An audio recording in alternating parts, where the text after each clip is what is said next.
요한복음 15장 1절부터 8절까지. 자, 요한복음 15장 1절 제가 먼저 읽습니다. 나는 참 포도나무요 내 아버지는 농부라. 물은 내게 붙어서 열매를 맺지 아니하는 가지는 아버지께서 그것을 제거해 버리시고, 물은 열매를 맺는 가지는 더 열매를 맺게 하려 하여 그것을 깨끗하게 하시느니라. 너희는 내가 있는 줄 말로 이미 깨끗하여졌으니 내 안에 거하라. 나도 너희 안에 거하리라. 가지가 포도나무에 붙어있지 아니하면 스스로 열매를 맺을 수 없음 같이 너희도 내 안에 있지 아니하면 그러하리라. 나는 포도나무여 너희는 가지라. 그가 내 안에 내가 그 안에 거하면 사람이 열매를 많이 맺나니 나를 떠나서는 너희가 아무것도 할 수 없음이라. 사람이 내 안에 거하지 아니하면 가지처럼 밖에 버려지지 아니하니 사람들이 그것을 모아다가 불에 던져 사르느니라. 너희가 내 안에 거하고 내 말이 너희 안에 거하면 무엇든지 원하는 대로 구하라. 그리하면 이루리라 같이 읽습니다. 너희가 열매를 많이 맺으면 내 아버지께서 영광을 받으실 것이요 너희가 내 제자가 되리라. 아멘. 이것은 하나님의 말씀입니다. 아멘. 오늘은 이제 교회가 지키는 어린이 주일입니다. 이 어린이 주일은 세계 교회는 없습니다. 한국 교회만 지킵니다. 한국에서는 어린이에 대한 인권이 예전에는 거의 없었어요. 요즘은 애가 워낙에 귀하니까 정말 귀하죠. 그러나 예전에는 애들을 많이 놓았거든요.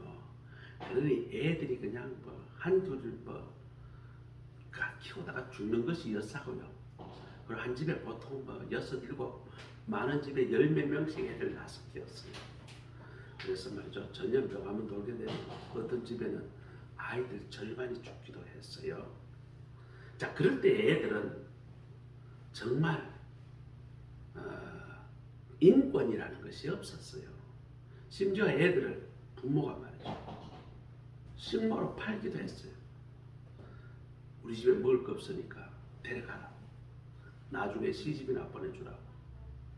그리고 여자아이들 그렇게 남자아이들 데려가고 장가나 보내주라고 머슴으로 보냈어요. 이 아이들이 인권이 없었어요. 그러나 선교사들이 그런 모습을 보고 어린아이들이 참 중요하다. 어린아이들이 차세대에 그런 인재로 훌륭히 키울 수 있는 것을. 그래서 예수를 믿는다면 어린아이들의 인권에 대해서 그렇게 소중히 생각하고 그 어린아이를 그렇게 높여라. 그런 의미에서 어린이 주일을 만들었습니다. 그 전통이 지금까지 이어왔고 한국교회의 아름다운 전통입니다. 우리 모두의 가정에 우리 자녀들로 우리의 귀한 주신 그 하나님의 선물로 우리 가정에 하나님의 은혜와 축복이 넘치는 우리 모두가 되시기를 간절히 소원합니다. 신앙이 다음 세로 이어지지 않는다면 하나님의 복은 그대에 끝나게 되죠. 불행한 것이 한국 교회가 지금 다음 세대가 없어져 간다는 것입니다. 지금 어디 통계를 봐도 동일한 결과가 나옵니다. 대부분 교회가, 우리 교회도 마찬가지지만 노인네들만 잔뜩이고 젊은이들은 거의 없어요. 주일학교 더 없습니다. 코로나 때문에 더 심화된 그런 경향이 있지만 어쨌거나 젊은 세대, 어린 세대들이 교회를 등지고 있다는 것은 분명한 사실입니다. 이것이 우리 가정과 교회의 큰 위기입니다. 그러므로 우리 부모는 우리 자녀를 신앙으로 이끌고 성공적인 그런 인생으로 이끌기 위하여는 자녀가 하나님의 백성으로 되도록끔 우리가 그렇게 신앙 훈련을 해야 합니다. 그러기 위해서는 우리 부모가 신앙생활 잘하는 것을 우리 자녀들에게 보여줘야 합니다. 부모가 신앙생활 제대로 하지 않고 자녀들 보고 신앙생활 잘해라. 이건 말이 안 되거든요. 자, 어떤 아이가 있어요. 그 아이가 아주 영악합니다. 아주 똑똑해요. 부모가 너무 싸워. 엄마하고 아빠가 싸울 때 보면 아주 그냥 박 터지게 싸웁니다. 아, 그리고 싸울 때마다 아빠는 말이죠. 어머니 보고 인연 전연하고 막 그렇게 욕을 해대요. 아, 그러면은 그 엄마가 또 가만히 있지 않습니다. 엄마, 이놈 새끼, 저놈, 이놈, 이런 뭐 욕을 막 해대요. 자, 이게 너무 싸우니까 이 아이가 말이죠. 아빠에게 묻습니다. 아빠, 인연이 뭐야? 아, 그렇게 물어요. 아빠가 매우 당황했습니다.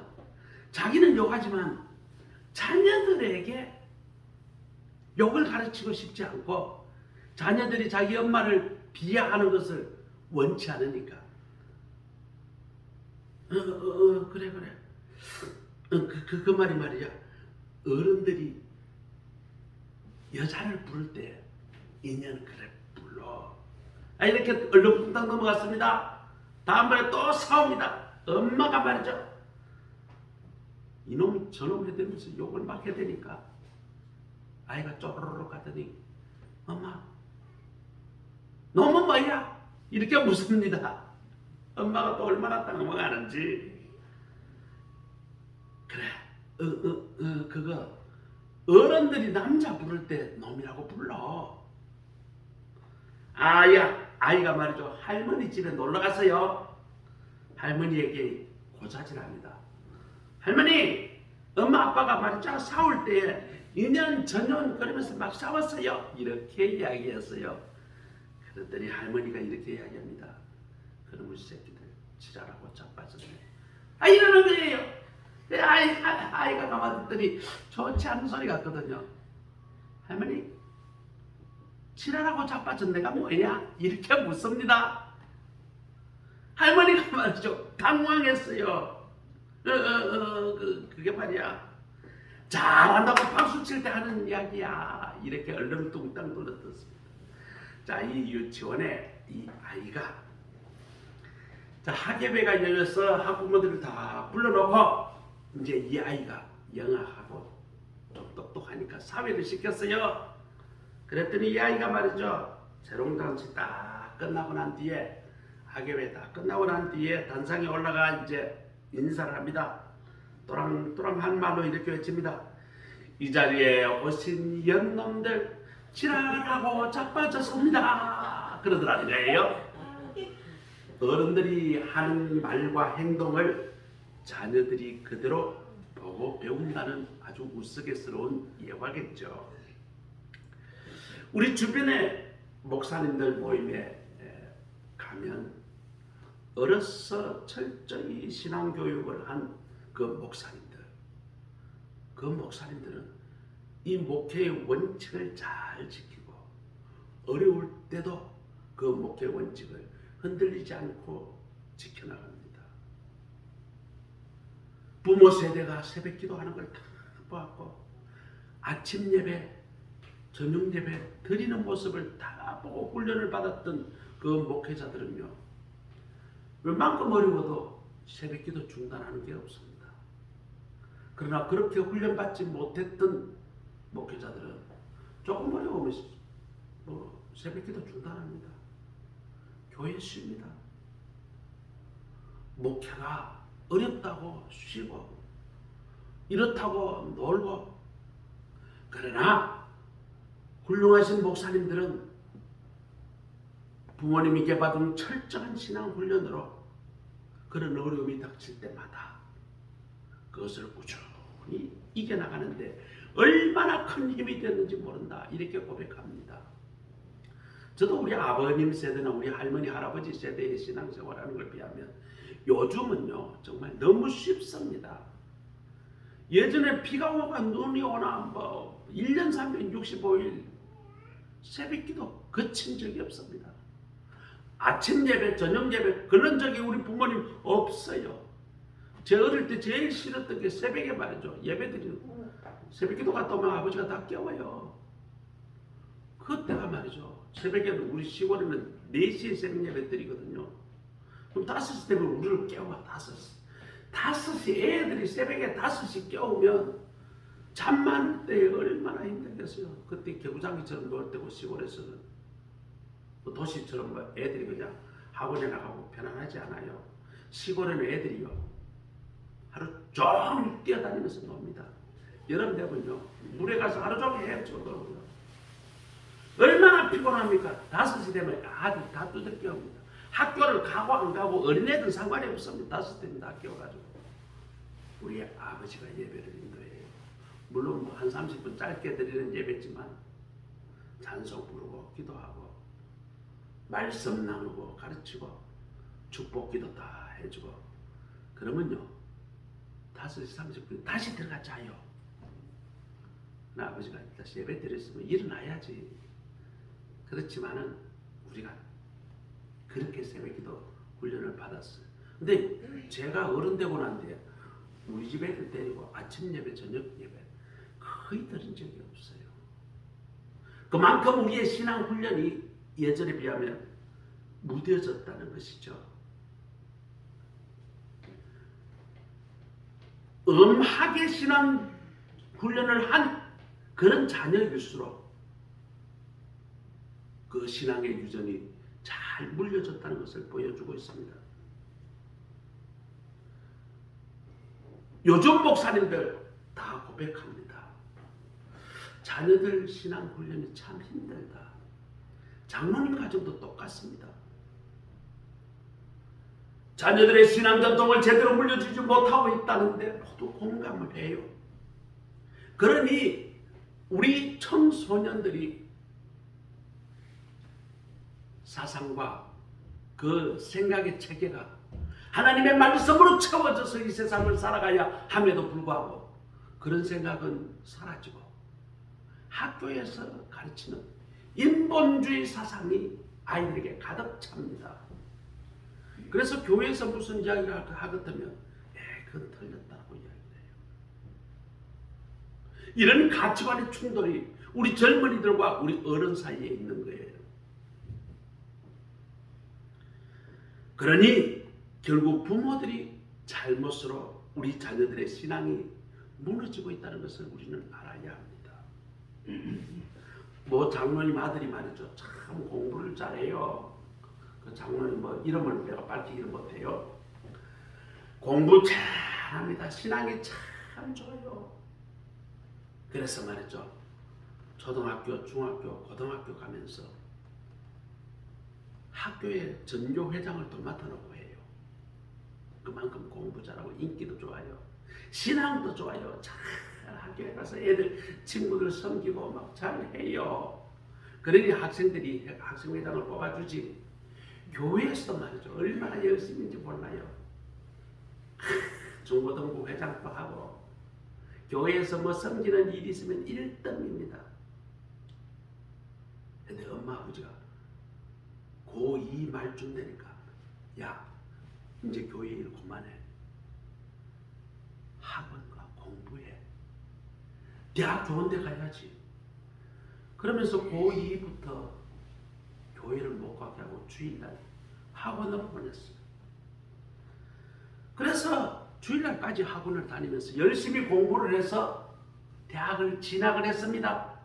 자, 장로님이 아들을 불러놓고 아들아 이제 교회 나가야지. 그러니까 아들이 그런 이야기를 하더랍니다. 아버지 그 문제는 내가 알아서 할게요. 아버지가 내보고 이러라 저러라 하지 마세요. 그러면서 그 아이들이 교회를 안 나간다는 거예요. 하나님은 내 마음으로 믿으면 되지 굳이 교회 갈 건 뭐 있냐고. 그러고 바쁘면 뭐 한 번씩 빠지면 되고 코로나 생기면 뭐 빠지면 되지. 뭐하러 그렇게 하나님이 뭐 이번 주 한 번 빠진다고 그렇게 화낼 하나님인가. 이러면서 한 주, 두 주, 세 주 빠지는 거예요. 학교 뭐 MT 때문에 바쁘다고 또 빠져요. 학교 과제가 많다고 또 빠져요. 1년에 이 52주 중에 교회 가는 것은 2-3주밖에 안 됩니다. 이런 이유 저런 이유로 다 빠지고 안 가요. 그 장로님이 땅을 치며 후회합니다. 내가 자녀들 교육을 잘못 시켰다. 신앙교육을 잘못 시켰구나. 땅을 치고 후회를 합니다. 자녀들을 학교 보낸다고 신앙교육 등한시 여기고 직장 좋은 데 보내야 한다고 이런저런 이유로 신앙생활 등한히 시키고 또 좋은 데 시집 장가 가야 된다고 또 자녀들 신앙훈련을 등한히 시키고 그러는 사이에 우리 자녀들은 신앙이 망가집니다.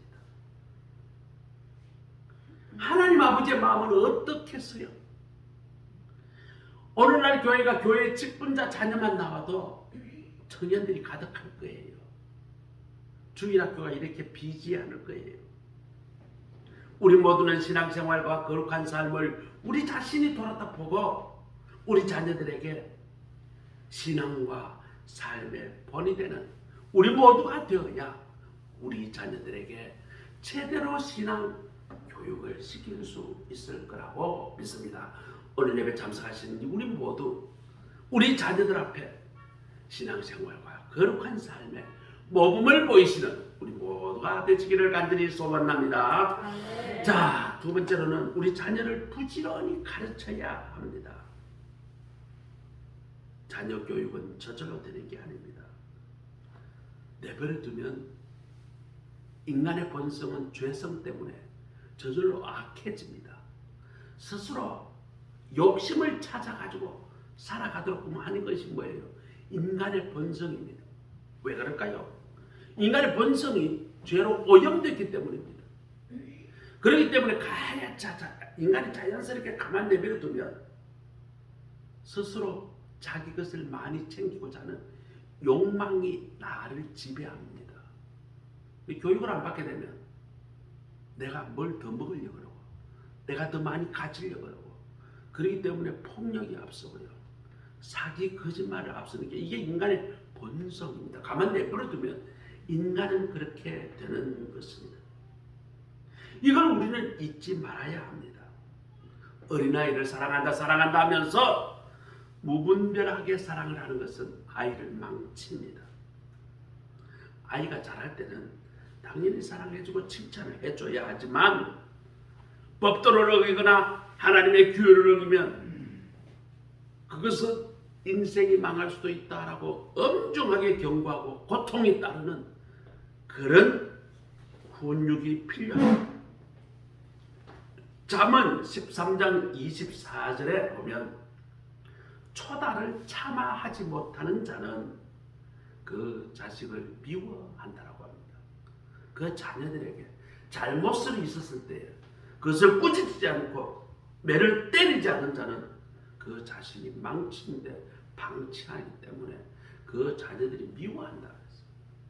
자녀를 사랑하는 자는 건실히 징계한다고 했어요.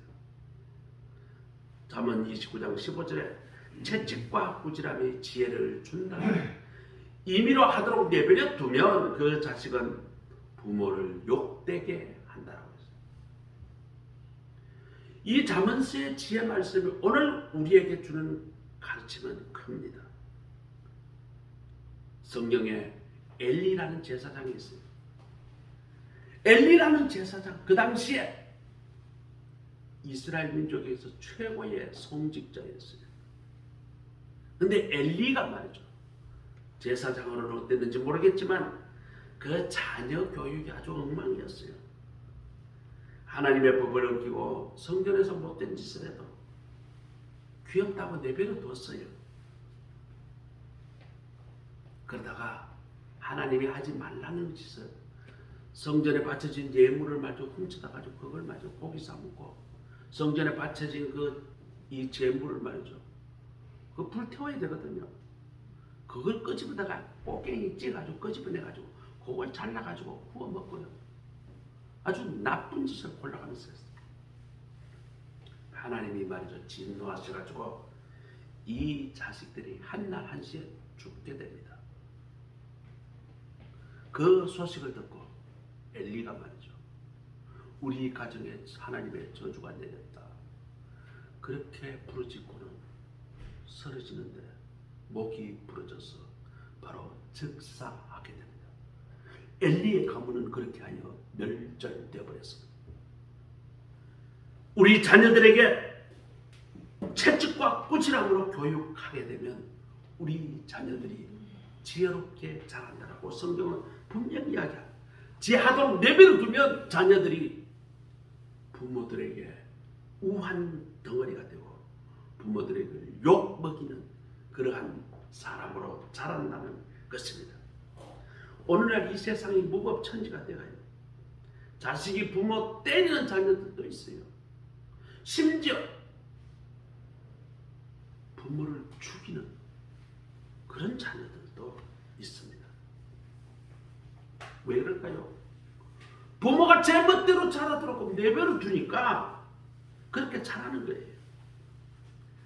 또 지금 세상의 이 가치관, 교육의 가치관이 지금 성경하고 너무 달라요.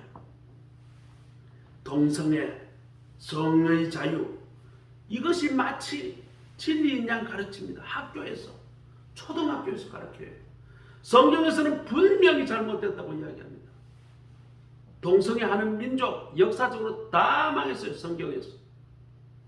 인간의 쾌락의 끝판왕이 성의 자유. 그렇게 되면 가정이 무너져요. 그리고 인간의 거룩성이 사라집니다. 인간의 욕망, 쾌락을 위해서 그것이 마치 진리인 양 가르치는 지금 세상의 잘못된 가치관을 우리 자녀들이 지금 배우고 있다. 그것이 잘못되었다고 우리 부모들이 가르쳐야 합니다. 내가 거룩할 때에 내 가정이 거룩해지는 것이고 내 가정이 거룩할 때에 하나님께서 은혜와 복을 주신다. 내가 타락하게 되면 우리 가정이 타락하게 되고 우리 가정이 타락하게 되면 그 가정은 저주받은 가정이 될 수밖에 없습니다. 서양에서 성의 자유를 부르짖었던 나라들 가정에 말이죠. 이혼이 평균 7회 8회입니다. 인생 뭐 살아봐야 얼마나 살겠어요. 한 30에 요즘 뭐 결혼한다고 보면 뭐 50, 60까지 결혼을 말이죠. 7번, 8번씩 이혼을 해요.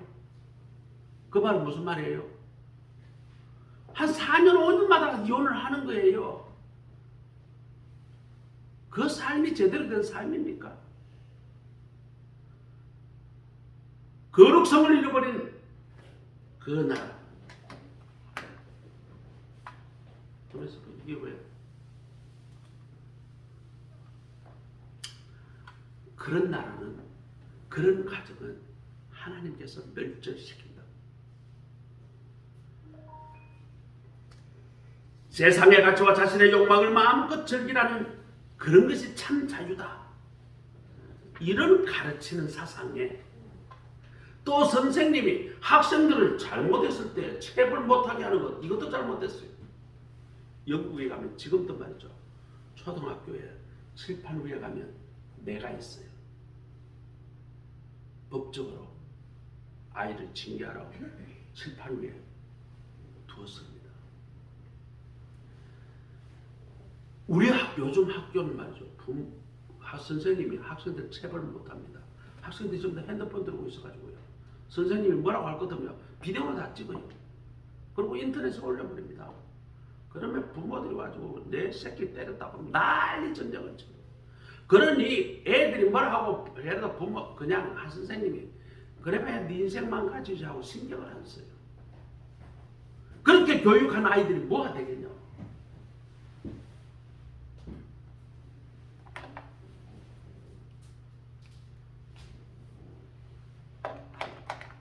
제가 좀 정신이 안 떴네요. 화면도 안 바뀌고 그냥. 죄송합니다. 자, 그러면 어떻게 우리 자녀를 교육해야 할까요? 첫째, 하나님을 두려워하는 것을 가르쳐야 합니다. 하나님을 경외하고 하나님을 높이고 하나님의 찬양하는 것을 가르쳐야 합니다. 하나님이 주신 우리나라, 하나님의 법도대로 이 나라가 다스려지는 그 나라를 사랑하고 그 나라를 충성해야 합니다. 지금 검수완박을 해야 지금 우리나라가 지금 엉망진창이 됐잖아요. 정치인들이 잘못해도 수사를 하지 말라는 게 검수완박법입니다.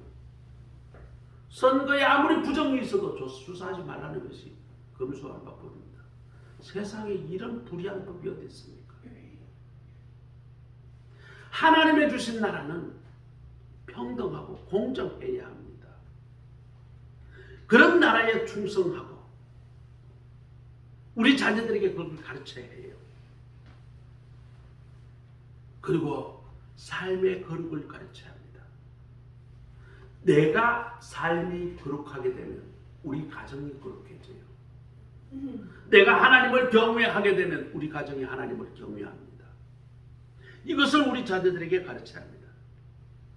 그럼 두 번째로는 부모들에게 불순종하거나 반항할 때 반드시 그것을 꺾어야 합니다. 왜냐하면 부모에게 순종하지 않는 자는 하나님께 순종하지 않습니다. 부모에게 고집을 꺾지 않을 경우에는 대부분 하나님도 제대로 믿지 않아요. 반항합니다. 부모님은 주 안에서 순종하라. 성경은 그렇게 가르치고 있습니다. 그 다음 거짓말하거나 남의 것을 훔칠 때는 반드시 징계를 해야 합니다.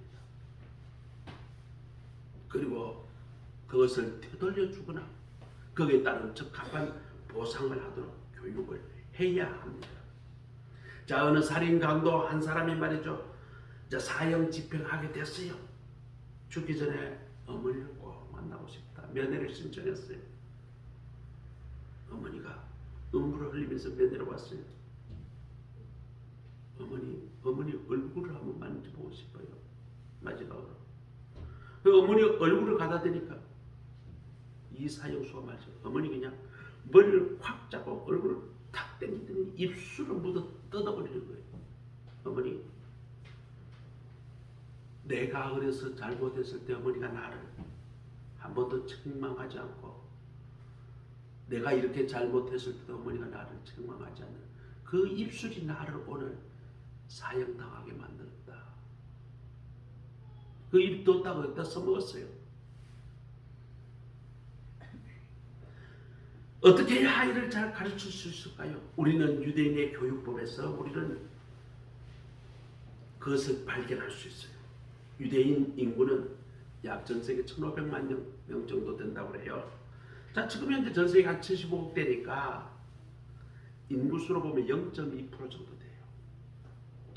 우리 한반도는 7천만이니까 우리 한반도는 전 세계 인구의 한 1%쯤 돼요.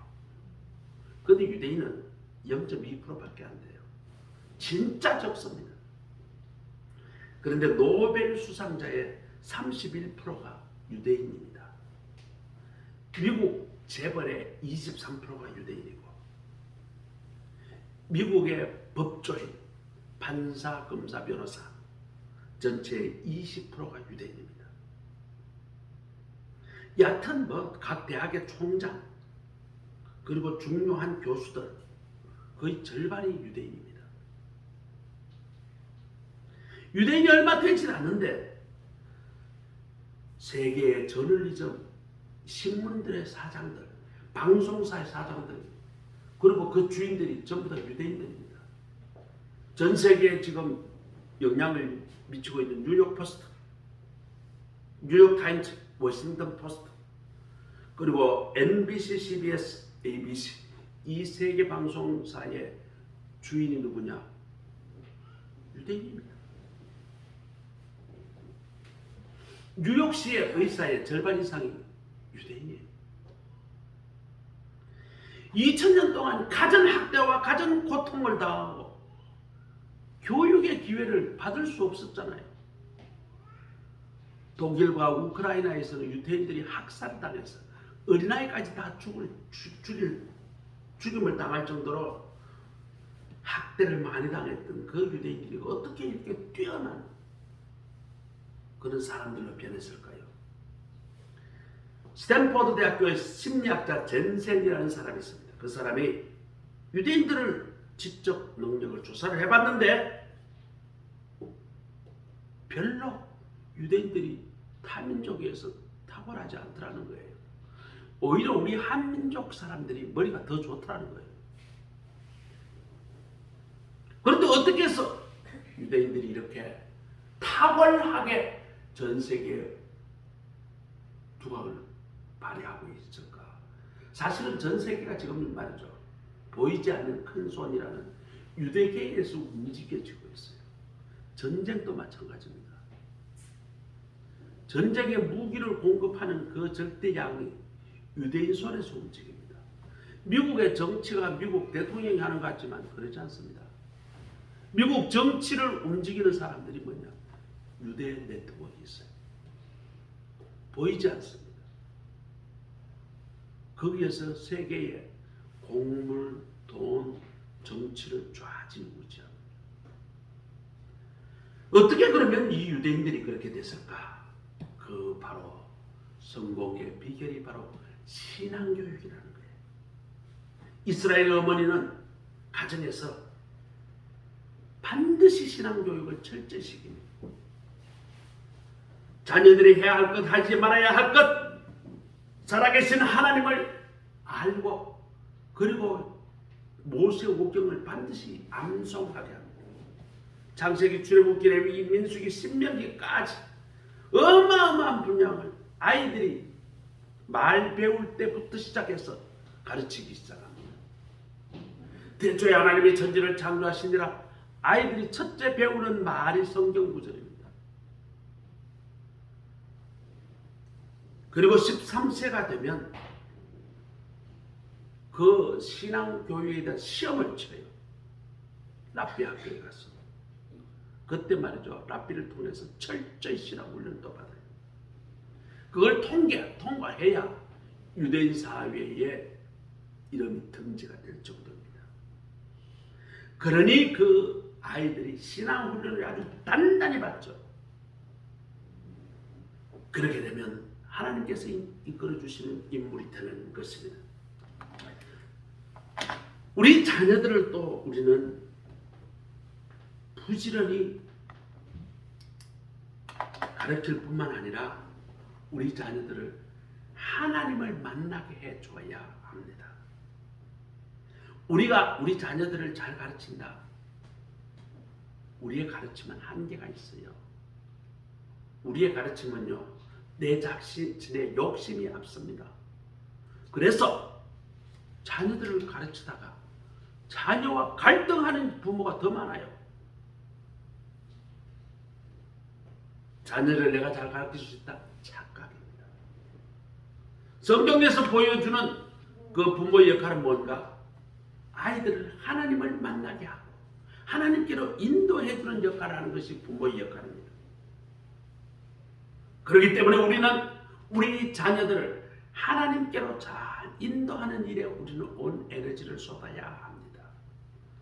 아이가 하나님을 만나면 하나님께서 그 아이를 책임져 주실 것이라는 것을 우리가 믿고, 우리가 억지로 가르치려고 하지 마세요. 교회 와서 하나님을 만나는 일, 하나님을 섬기는 일, 하나님을 찬양하는 일, 하나님을 경외하는 일, 이것을 할 수 있도록 최선을 다해 주세요. 그러면 하나님께서 해 주십니다. 하나님께서 그 아이를 사용하실 때에 그 아이는 빛과 같이 빛나는 보석과 같은 존재가 됩니다. 뉴욕의 어느 조그만 마을에 경매가 시작이 됩니다. 사회자가 말이죠, 한 상자에서 경매를 말이죠 이래 드러냈는데 이 바이올린이 너무 낡았어요. 먼지가 아주 잔뜩 쌓여 있습니다. 보니까 줄도 뭐 얼마 언제 뭐 갈아난지 뭐 아주 낡아 보여요. 사회자가 먼지를 툭툭 털면서, 자, 이 바이올린 하나 살 사람 누가 있습니까? 아무도 없이 손을 아무도 안 들려고 그래요. 자, 그러면 1달러부터 시작하겠습니다. 1달러 1,000원, 1,000원. 아니, 사람들이 1달러 같으면 뭐 애들 장난감이나 해도 되겠다. 저요 1달러. 누가 또 한참 뒤에 저요 2달러, 2달러가 정도 가치는 있겠습니다. 2달러. 더 살 사람이 없습니까? 더 높은 가격이 없습니까? 둘러보는데 한 사람이 손을 들었다 놨다 3달러요 이렇게 말하는 거예요. 3달러. 자, 더 높이 부르는 사람 없습니까? 없습니까? 그런데 말이죠, 한 노인이, 사회자님, 제가 그 악기 한번 만져볼 수 있겠어요? 한번 연주하면 해봐도 괜찮겠습니까? 뭐 바이올린이 소리가 제대로 안 나면 바이올린이라 할 수 없죠. 쓰레기에 불과할 거니까 제가 한번 이렇게 켜보겠습니다.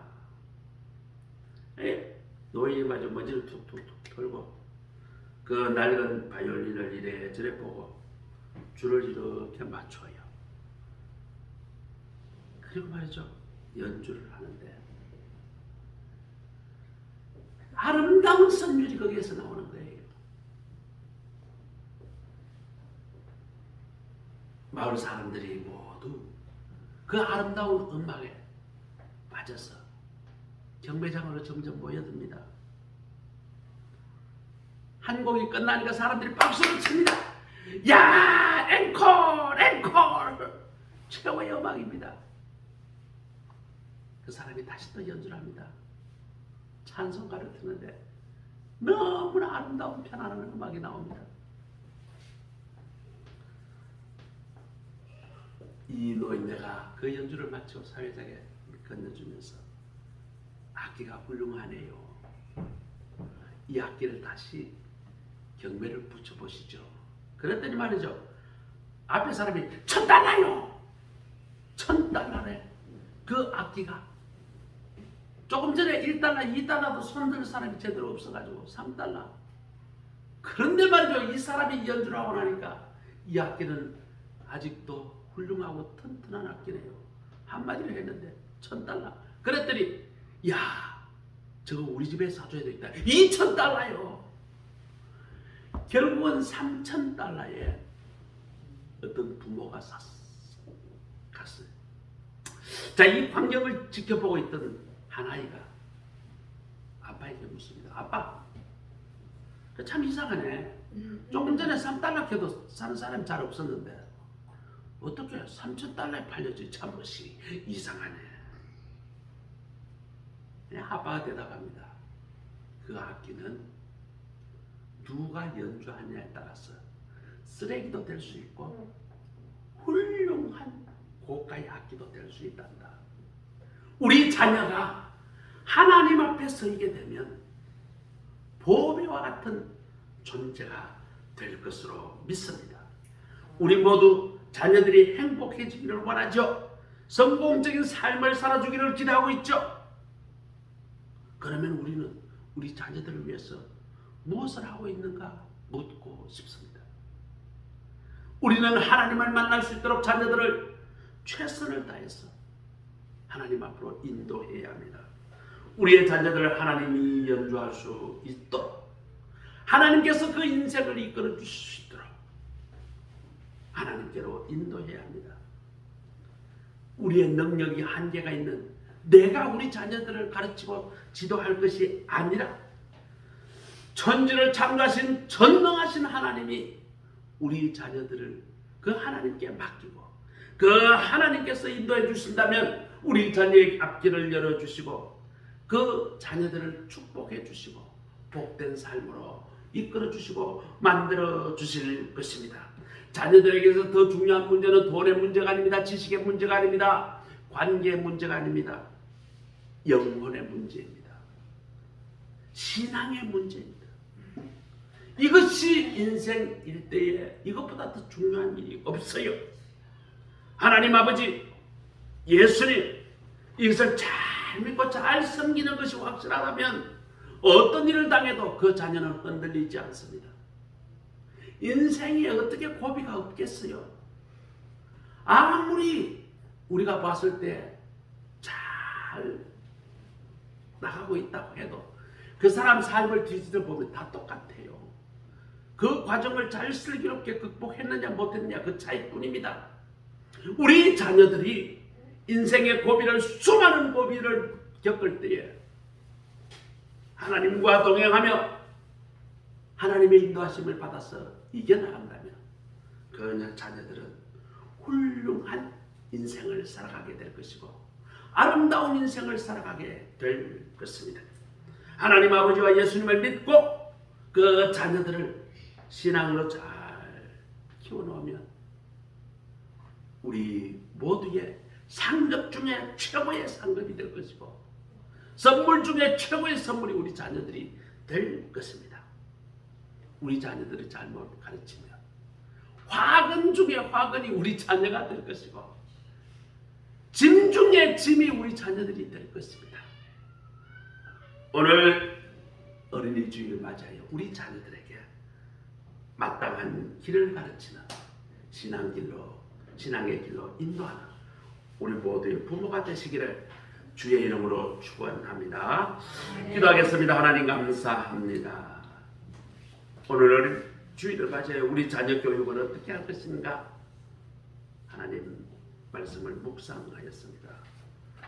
우리가 자녀들의 본이 되는 그런 신앙생활을 하게 하옵시고 자녀들을 신앙에 부지런히 가르치고 또 우리 자녀들을 하나님을 만날 수 있도록 최선을 다하는 우리 모두가 되게 하옵소서. 그리함으로 우리 자녀들이 우리의 면류관이 되고 우리의 자랑이 되고 우리의 기쁨이 되게 하옵소서. 예수 그리스도 이름으로 감사하며 기도드립니다. 아멘. 오늘 찬송가 563장입니다.